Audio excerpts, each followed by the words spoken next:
اور یاد رکھیے گا کہ جو لوگ بڑے ہوتے ہیں نا وہ بات بھی بڑی کر جاتے ہیں۔ جناب عمر فاروق اعظم رضی اللہ تعالیٰ عنہ بڑے آدمی، اس لیے باتیں بھی بڑی کیا کرتے تھے۔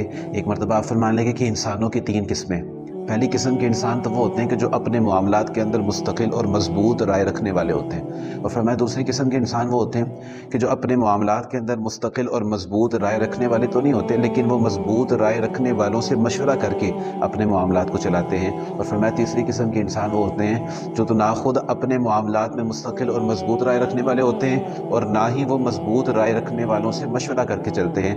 فرمایا ایسے لوگ زیادہ پریشان ہوا کرتے ہیں۔ یاد رکھیے گا جو مشورہ ہے یہ انسان کی زندگی میں بڑا اہم کردار ادا کرتا ہے۔ نبی کریم علیہ السلام سب سے بڑے صاحب الرائے ہیں، درست مشورہ دینے والے ہیں، لیکن نبی کریم علیہ السلام کو بھی رب نے فرمایا کہ محبوب جب آپ نے کوئی کام کرنا ہو، اہم کام کرنا ہوتا ہے تو آپ بھی مشورہ کر لیا کریں۔